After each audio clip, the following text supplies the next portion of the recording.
Hello viewers, welcome back to the Moose Mobile Auto Repair channel, and today we're working on a 2012 Ford Fusion with the 2.5-liter engine.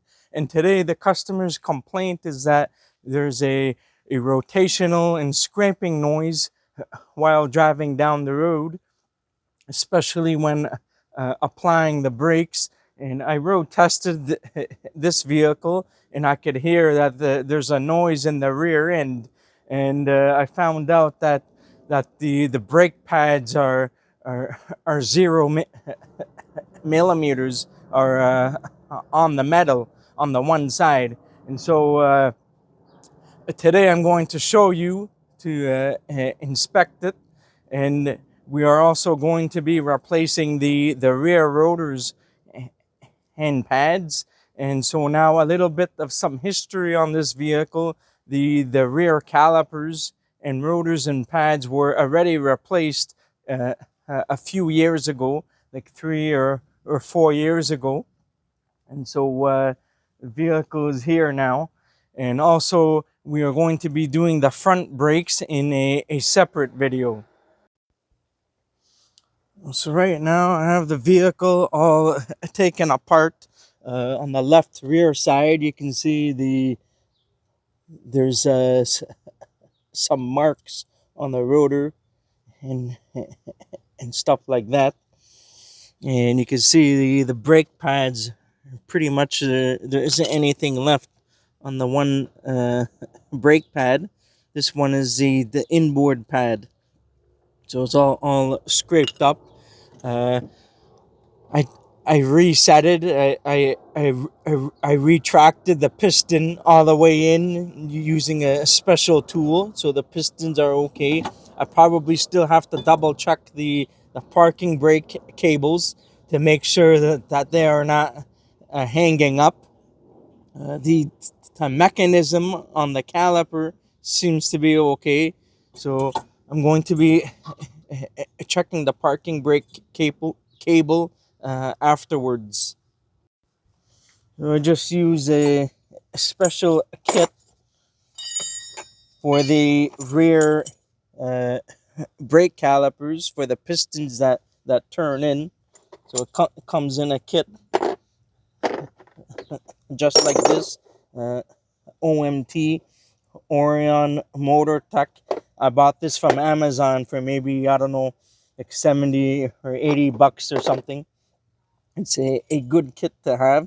I also have a pneumatic version in which you hook up the air hose to the device to make it easier to turn the caliper in instead of manually turning them in. So I haven't taken apart the other side, so I'm going to show you on how to take apart the other side and to check the piston, the caliper, and everything. And in a separate video, we are going to be doing the front brakes.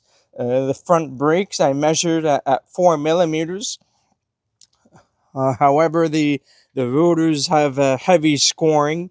They seem like that they are warped, and the pins are also seized. I'm not able to move the pins. All pins are seized on both sides, so I have to heat this up and free up the pins and stuff. So we are going to be doing that in a separate video. So you need to take off the caliper. It's a 12 millimeter. You can just use a standard box wrench.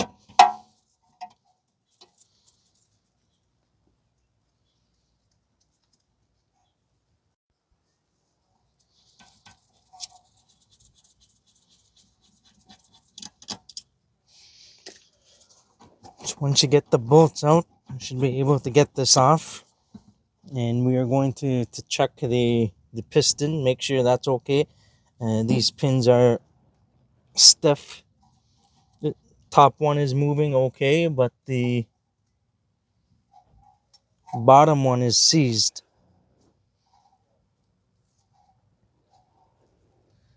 I think it might need a new pin and boot kit on this, but I don't know if I'm able to get one. So we're just going to take the pads out.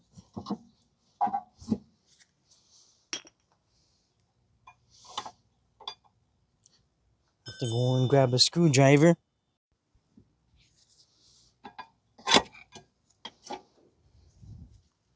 The pads here are still fine on this side. And so now we are just going to turn the piston in. So what I did, this kit, it comes with this pad thing, so you put it here. I'm using on this particular one, I'm using the E adapter that comes with it. Has the 4 prongs on it, because there are the 4 of these things here. So we're going to put this through.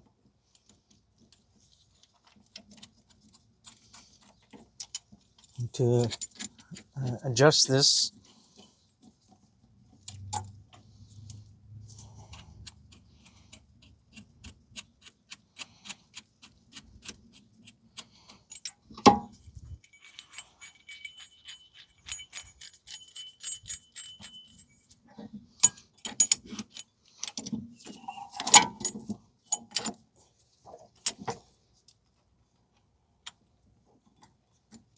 So in order to turn these calipers in the proper way,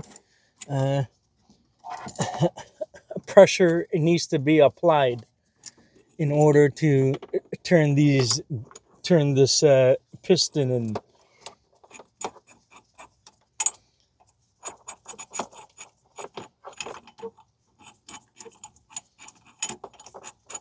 So I'm trying to turn this in the opposite direction. So I'm turning this in the opposite direction, counterclockwise now, until it stops, so that this piece of the metal pad that the kit came with applies pressure against here, so that you're able to turn the piston in. And you may need to use a wrench.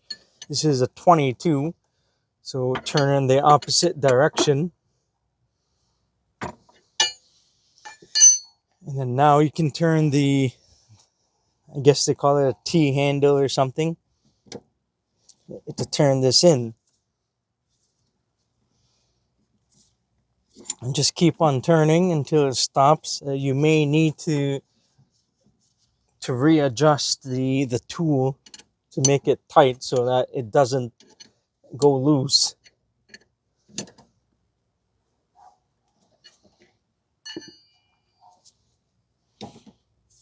And you really need this tool, because usually sometimes if you use something like a needle nose pliers, it may not work, because you can't apply pressure against the piston, so you won't be able to turn the piston in.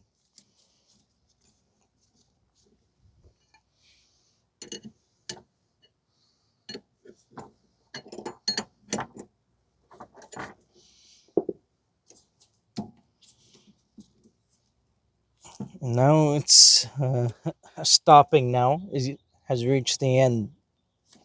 That's it.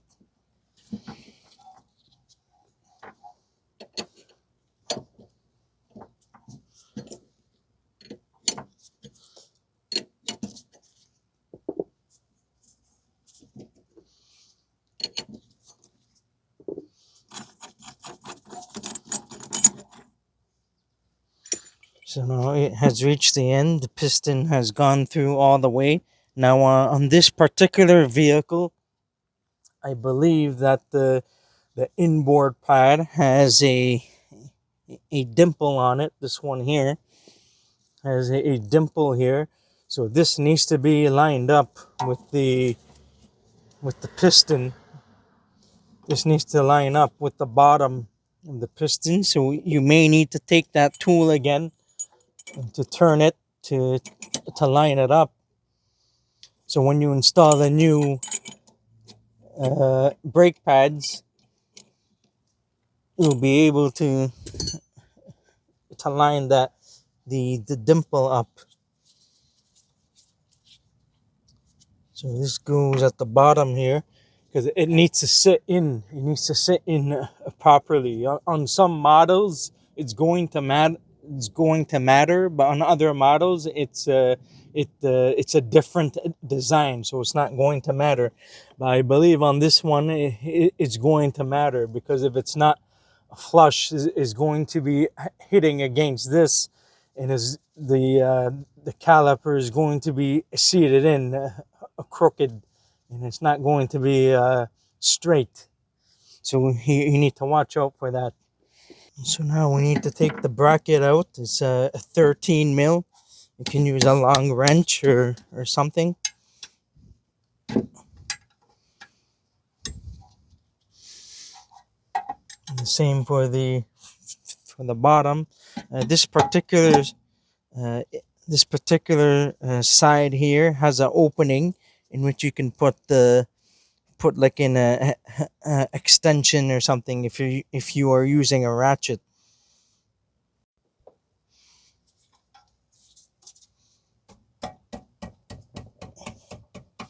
I'm going to get that out.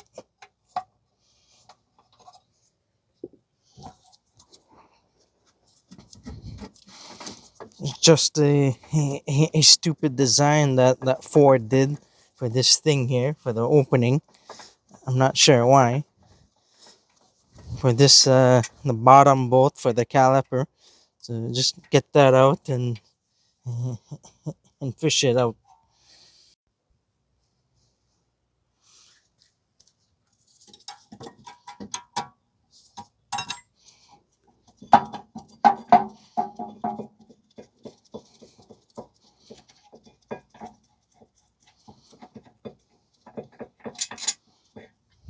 And the bracket just comes out after that. So now there are two of the rotor screws. They are a T40.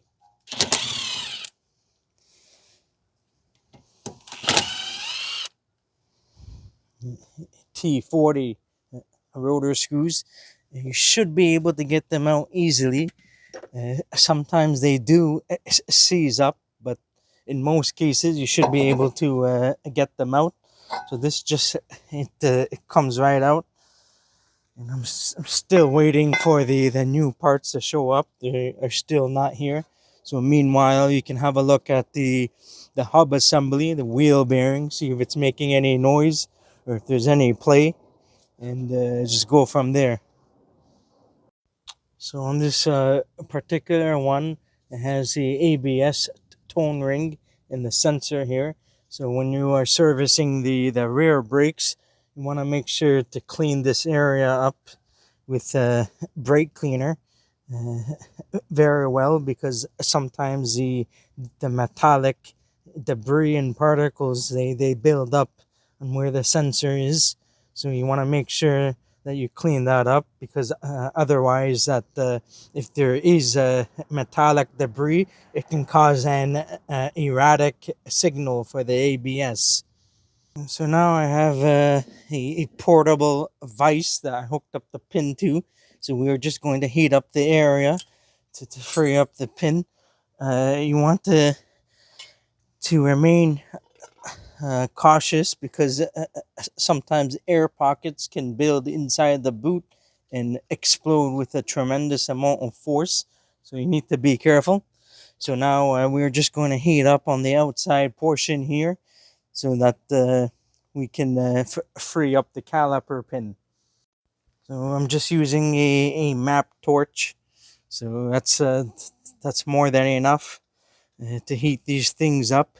You can hook up a map and oxygen at the same time if you want. Anyhow, so we are going to get started.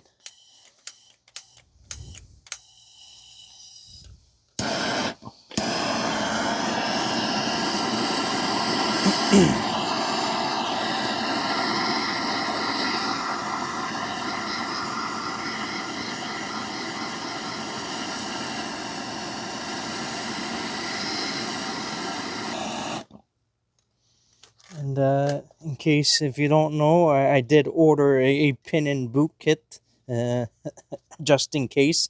In some cases, you're able to save them. In other cases, you're not able to save them. It's a lot easier if you do it on the vehicle. So you have to release this very slowly, otherwise it's going to shoot out smoke. So you have to be extremely, extremely careful. That's exactly on what I'm talking about. Just it makes a pop, so you have to be careful. And then after, we're just going to clean the inside with a bore brush or something. We want to get this out of the vise.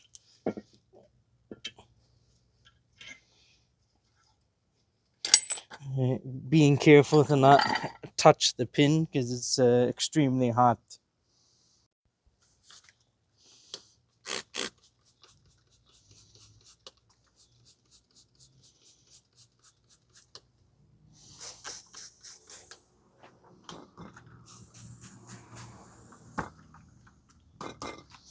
Just going to cool things down a bit here.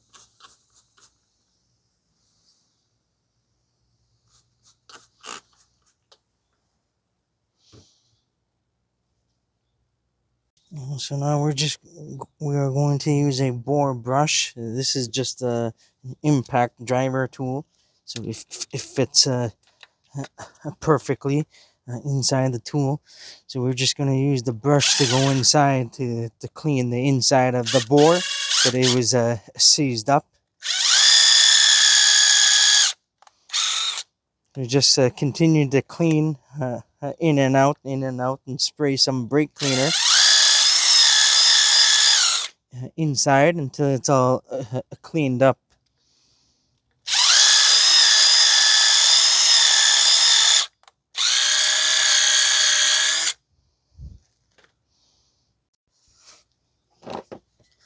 Spray some brake cleaner.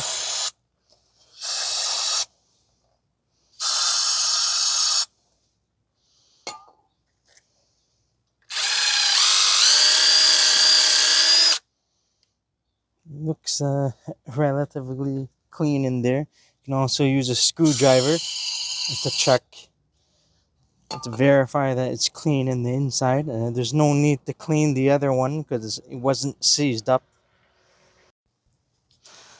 So now I received the new parts. I'm just going to show you the old one. This is the old pin. Is rusted and stuff, and the boot is all like brittle and crumbled.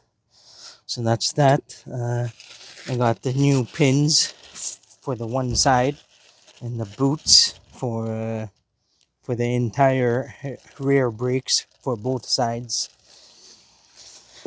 Part numbers I'm using aftermarket part numbers for each one: 16055, 14176 for the rear. Carlson. And we also have brake pads, brand new brake pads. So make sure everything is the same. And the rotors, brake rotors are the same as well. Make sure that the parts are correct before you continue. So make sure the brake rotors and everything are the same size. And then we can continue on with this job. So as I stated earlier, you can use a small pocket screwdriver. Just verify there's no more dirt or anything inside the bore of the caliper bracket, and you should be okay to service it now. You still need to clean up the contact points, clean it up free of rust, remove the clips and clean the rust off. And we just wanted to clean this area here.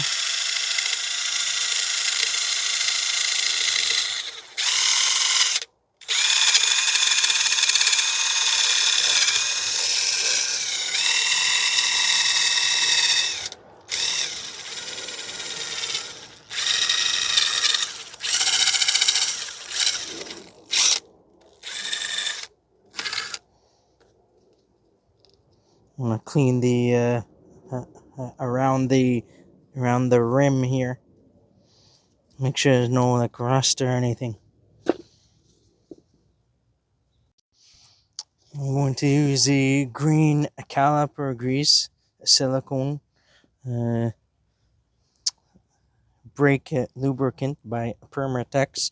I recently started working at the Ford dealership, so we use the white silicone stuff, the Motorcraft, the silicone lube, the white stuff. So it doesn't really matter as to on what you use, as long as it's it's suitable for the brake applications, and you should be fine. Just going to lubricate the brand new boot.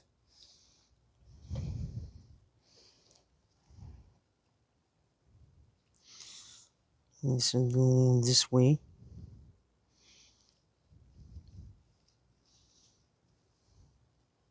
There's too much sun in the way at the moment, so I don't know if you guys are able to see this on camera very well. So we have the old one and the new one. We need to put the rubber boot that belongs on here afterwards.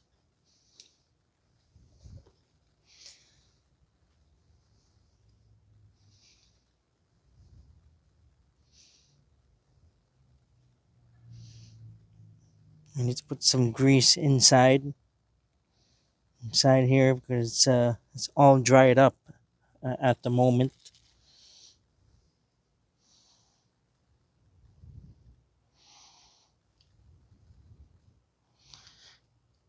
In some cases, in some issues, the rubber piece inside, sometimes they get stuck inside the bore, and causes the brakes to stay applied or partially applied. So that could be as to one of the reasons as to why there's issues on the one side.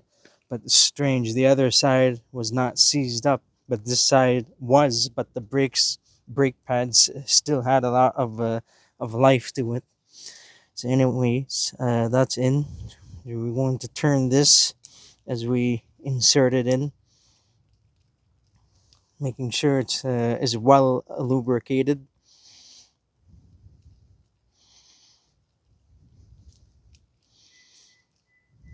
Sometimes you don't want to put too much grease because that will cause an airlock inside the boot. So sometimes you need to squeeze the boots or to push back with a screwdriver just to make sure you don't have excess grease, because that can cause pulling to one side while braking under moderate braking. So I have discussed about that in most, if not all, of my brake job videos. We're going to remove the top now, discard that, put the brand new ones. And I believe on Ford vehicles, they usually want you to replace the caliper bolts, the mounting bolts. So, but I don't have replacement bolts, so I'm just going to reuse them. I haven't had issues reusing mounting bolts for the caliper, so I don't have any problems. If you want, you can use a thread locker or something on the bolts. It's up to you.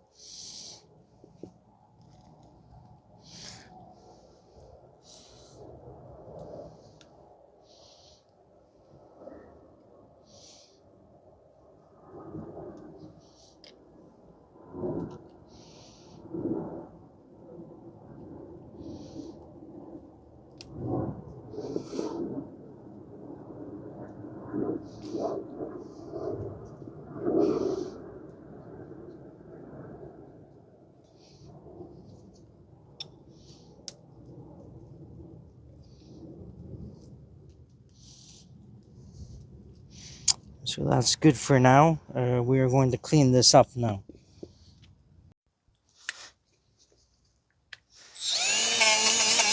Just using a die grinder with a 3-inch Rolock disc or a cookie. So you're just gonna clean it up. If you don't have the fancy stuff, you can just use a basic like wire brush of some sort to clean it up with a wire brush, and that's fine too.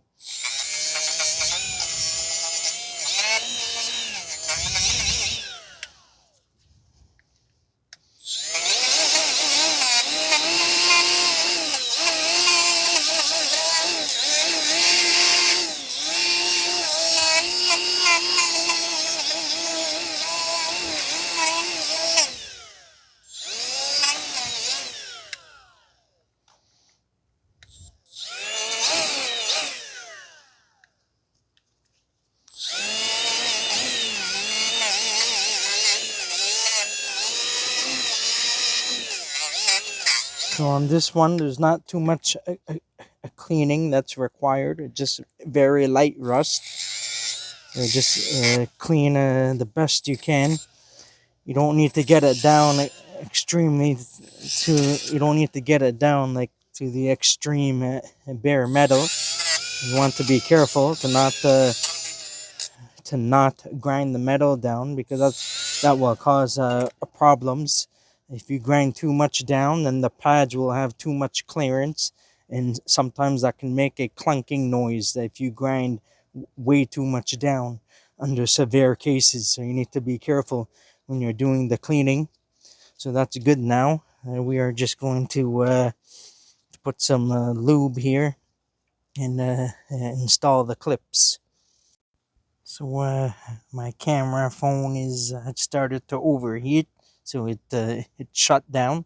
So I installed all of the clips. I put the lubricant on the clips, so we are ready to install this. But now we have to clean up the hub and everything, and install the brake rotor.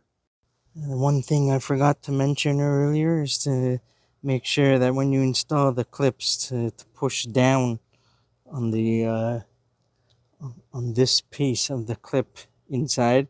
Make sure that it's pushed and seated all the way in so that it fits tightly in the caliper bracket.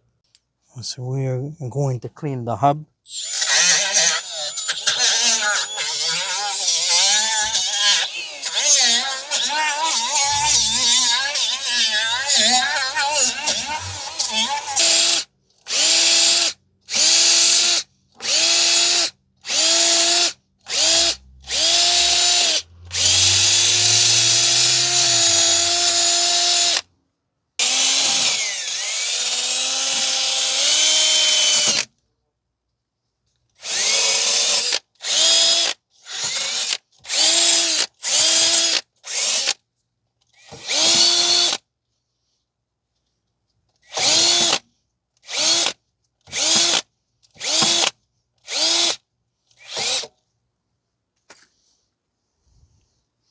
Clean everything down with brake cleaner.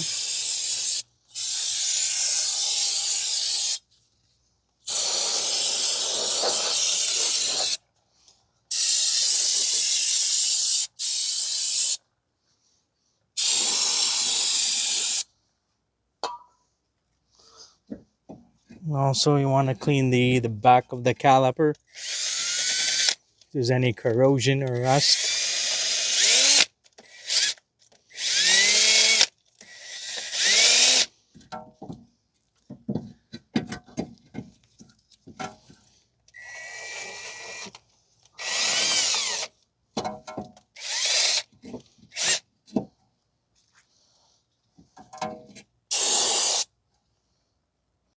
So once again, you want to make sure that you are cleaning the ABS tone ring and the sensor, making sure that there's no dirt or debris or metallic debris or particles on there before you install the new rotor. So now I'm going to put some anti-seize on the hub. You can put like white grease or fluid film or any kind of spray if you want as well, but I've decided to put anti-seize instead, whichever you would like to use. Anything to prevent rust and corrosion.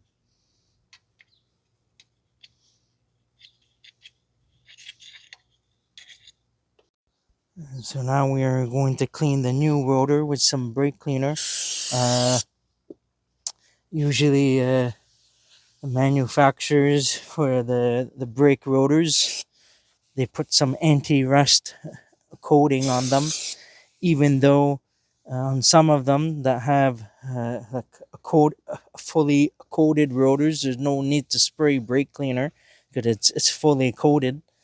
And so on this one, I think you should still spray a bit of brake cleaner just in case, because sometimes the manufacturers, they have like I said, anti-rust coating on the rotor, so you want to make sure you clean off any residual oils that may be there, because if you don't, it could contaminate the friction material on the new brake pads, and then you'll start to have brake fade and reduced stopping capability.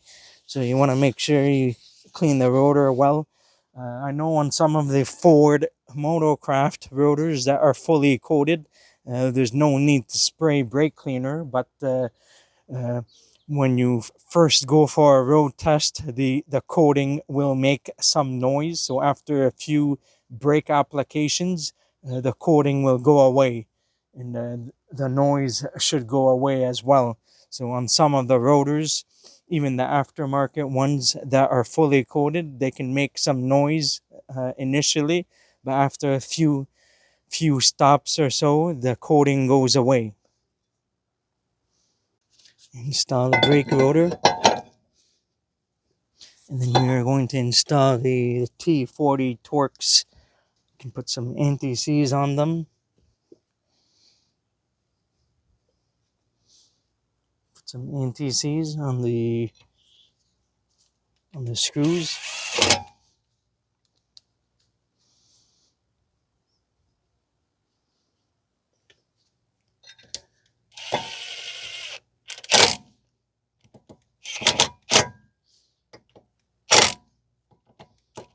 They don't need to be on extremely tight. Just put them on snug, and you're good. So we are ready to install the bracket.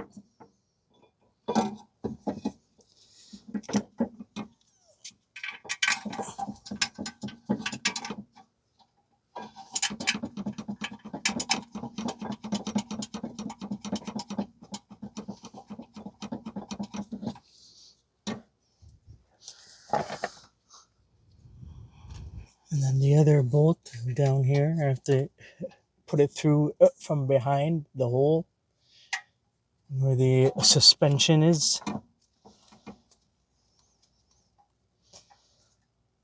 And once again, it's a very stupid design by Ford. I don't know as to why they did that.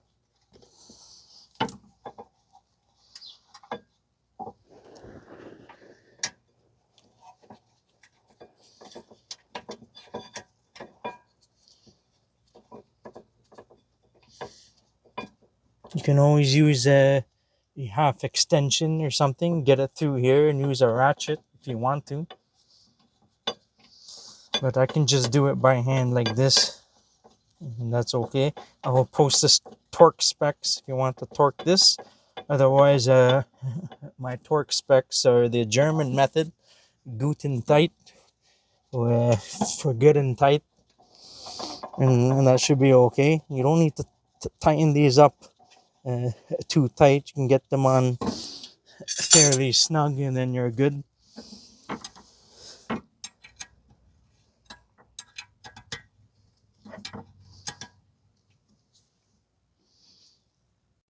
I recently bought a new set of long ratcheting wrenches from Canadian Tire on sale. I think they were for like $129.99 plus taxes.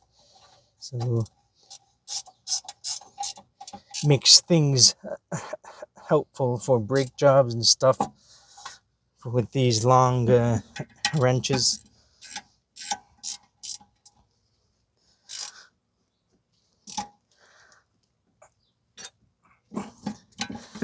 Put this on tight and it should be okay then.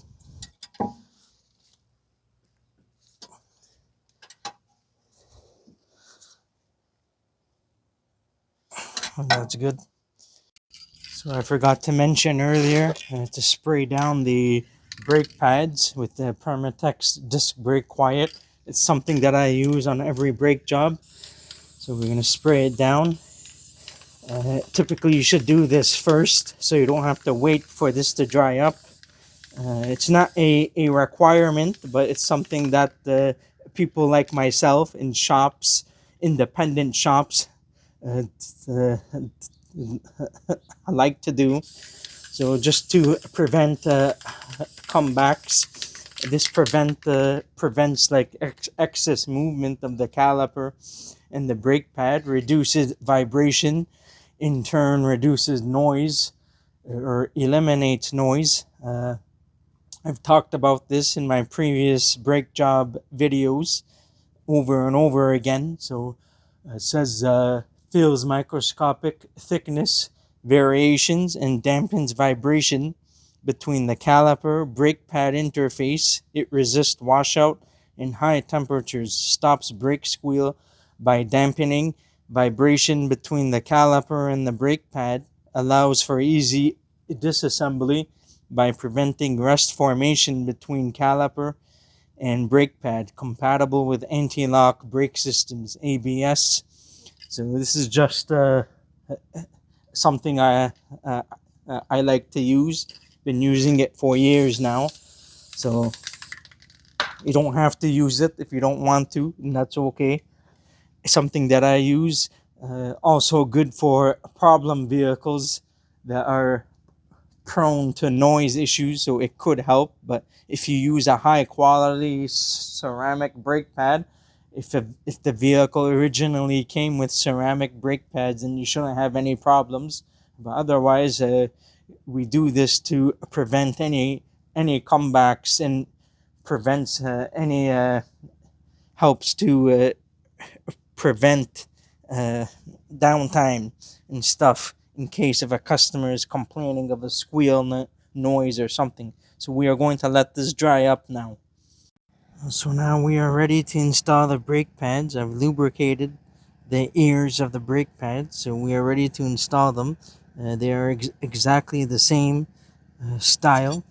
So just install, we're going to do the inboard and then the outboard.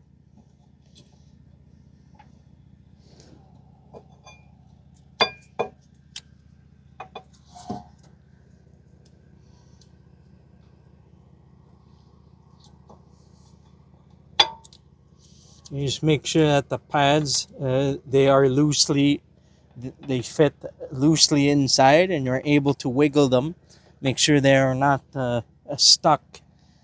I got a little bit of lube here, not too much of a big deal. Anyways, you have to make sure that the bottom part of the caliper is lined up with the dimple at the bottom on the inboard side so that it sits inside here. So that's what we are going to do.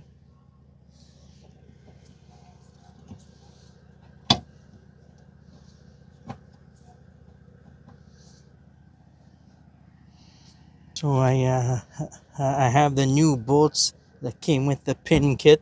So we are just going to use that. I already put anti-seize on the bolts. So install the new bolts and tighten them up. I'll post the torque specs if you want to follow the torque specs, or just tighten them down snug and you're good. Unfortunately, the new bolts are a larger size. It's not a 12 mil anymore. This is a 14 for the new bolts. It's a 14 mil for the new bolts, so you have to switch wrenches or sockets.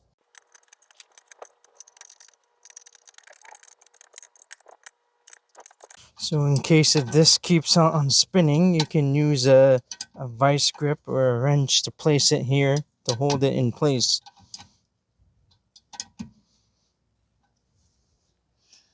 So on this one, it's a 17.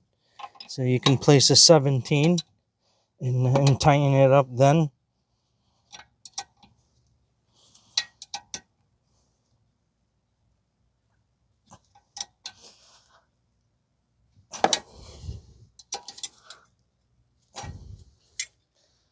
So once you're done, you can double check your work.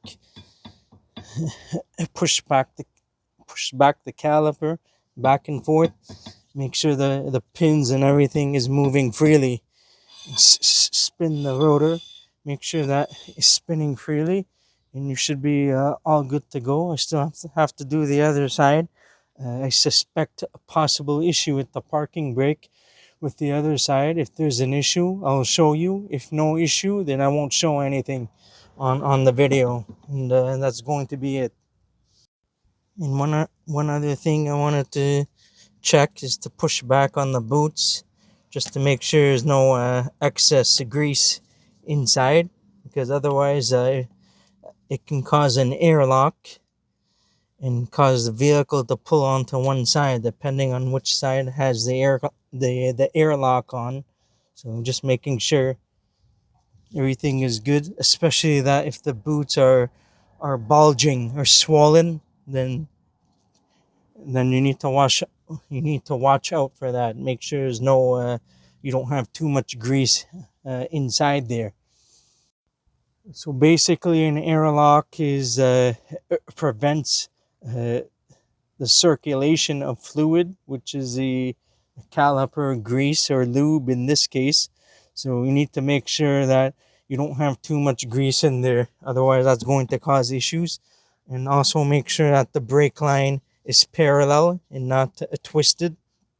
Otherwise, if it's twisted and you go for a road test, it's possible to have a brake failure. So you need to be careful. Make sure that the brake line is parallel to the caliper, and you should be all good to go after that.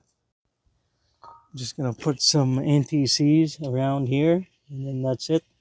And wash down the brake rotor, and then you're all good to go.